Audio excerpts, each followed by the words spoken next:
Hi, folks. Welcome back. Today, we're going to be talking about the elections that happened yesterday here in California and in other parts of the country as well. Yesterday was primary election day, and as many of you know, I am running for office for Congress here in California's 30th district. That's Glendale, Burbank, Pasadena, Hollywood, Sunland, and surrounding areas. And it was a very educational experience. I definitely learned a lot. Some things I expected to learn, and other things truly caught me by surprise. And we're going to get into some of that today. I'm going to keep this video relatively short because I do have a much longer video coming where I'll dive deeper into many of the dynamics I'm going to touch upon here. But I learned a tremendous amount throughout this entire process, and I wanted to share some of my initial thoughts. Now, let's start with what we accomplished. I began campaigning around the end of July and the beginning of August of last year. Since then, I've met hundreds, maybe even thousands of people.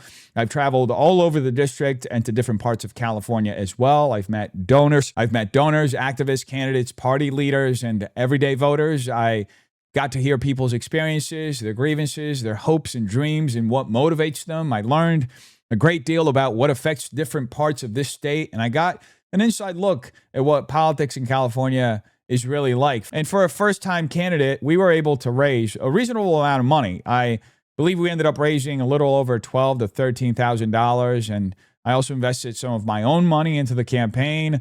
Along the way, I met a lot of activists and learned a tremendous amount about campaigning itself. It was truly eye-opening.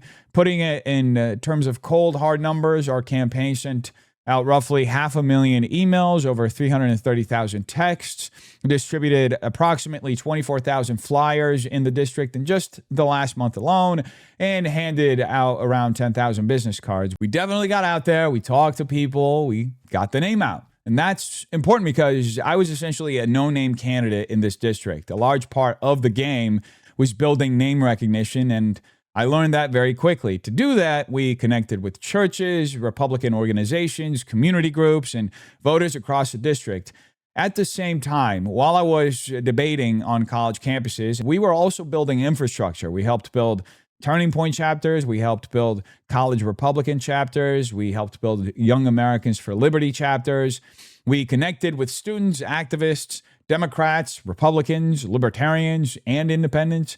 We built relationships across the political spectrum, something very rare, shall I add, to this political game. In that regard, the campaign was incredibly fruitful. Of course, there are many different aspects to a campaign. There's marketing, communications, fundraising, networking, voter outreach, and coalition building. Thankfully, these were all things I continued learning as the campaign progressed and opportunities presented themselves, and started, developing my own way of doing these things. But one thing I did not anticipate, and something I've already discussed in previous videos and will continue to discuss in much greater detail in future videos, the sheer scale of the division within my own party. I'm talking specifically the Republican Party, my party that I represent. One of the most common questions I get asked as a Republican here in Los Angeles: why is the Republican Party so small? Why do you guys keep losing? First, right off the bat, I reject the premise that Republicans only lose. I do believe that we have identified the problem, and we are now taking the steps to correct it. And I'll tell you what I believe that problem is: the infighting.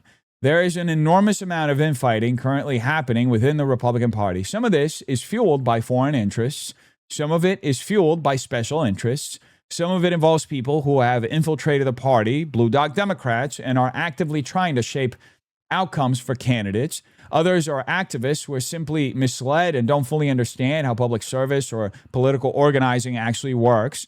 Some are knowingly building losing campaigns. Others are doing it unintentionally. Now, that said, when they're knowingly building these losing campaigns, they're often doing it to serve the consulting class. And again, that's something else we're going to talk about in another video. Now, that said, this is something I've already touched on in a previous video, and we'll discuss in much greater depth in a future video, because there is a serious consulting grift operating within California politics. In my opinion, it is one of the reasons Republicans continue to struggle. The party often runs candidates who have little to no chance of winning, sometimes This is done to block outsiders from gaining inside influence. But in reality, it often appears as though these losing candidates are run to keep money flowing through a system that benefits consultants regardless of electoral outcomes.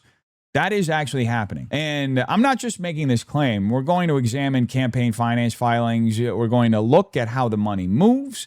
We're going to break down the numbers in a future video. The corruption is extensive, folks. It reaches from party leadership down into local political structures. Obviously, this does not apply to everyone. Most Republicans I meet are good people trying to do the right thing, but there is a segment of the party that is deeply corrupt. Some of the worst people that I've ever met in my entire life, to be honest, and I'm not even exaggerating.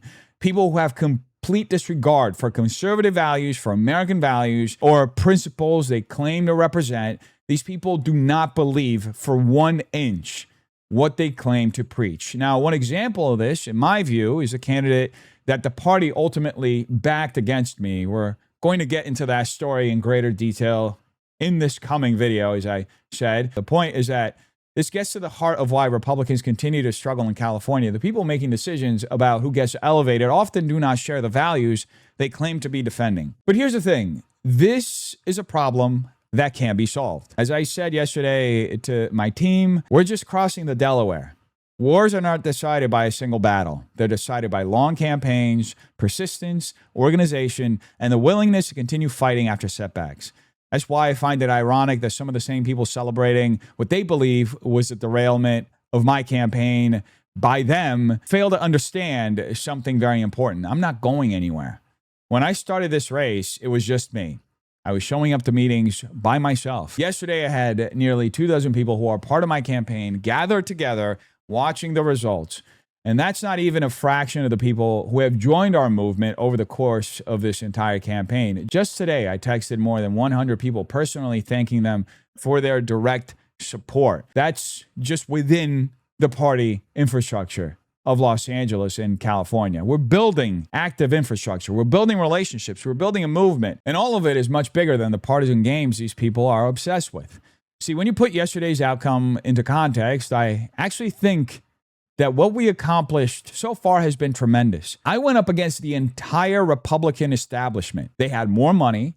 They had more connections. They had more infrastructure. They had more experience. They had the full weight of the machine. And yet I'm still standing. And not only am I standing, but based on the numbers we're seeing, I was able to pull roughly 30% of their vote away from them. Think about that for a second, folks. One man, virtually no institutional support, limited funding, and yet we were able to challenge the California and Los Angeles Republican machine and take approximately 30% of their vote. That doesn't happen by accident. Obviously, I didn't do this alone. I have so many people to thank. This was an incredibly difficult race. There were times when I asked myself, why am I even doing this? But I've learned not to question God too much. He tends to place me on certain paths, and I simply walk them and figure out the meaning later when I get a chance. I'm sure the meaning behind all of this will become clearer in time, hopefully. As my friend Joel Tenney said today, this is planting season. And I think that's exactly right. This was my first major race. Abraham Lincoln lost his first race badly, later became president. Now, I'm not saying that's what's going to happen, but I am saying that setbacks and victories are often part of the same journey. I ran hard. I gave it everything I had. I focused on building infrastructure, building relationships, and representing people. The people in my district. I'm grateful for every vote we received. I'm grateful for every volunteer who joined us. I'm grateful for every donor that gave us $1 or more. I'm grateful for every person who believed in me when I was just a guy showing up alone to meetings, trying to make something happen. We built friendships across California and Los Angeles. We built coalitions everywhere we went. And for that, I'm incredibly thankful. So thank you. Thank you for believing in me. Thank you for trusting in me. And trust me when I tell you, we're only getting started. This is just the beginning.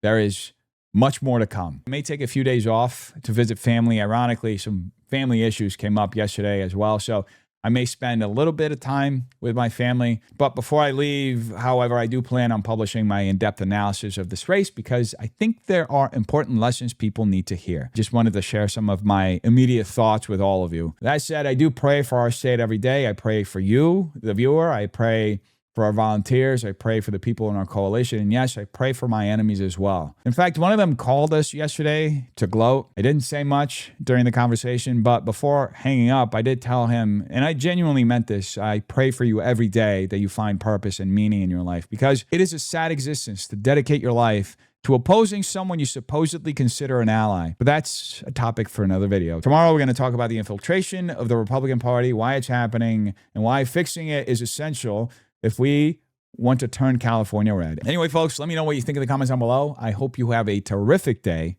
Peace.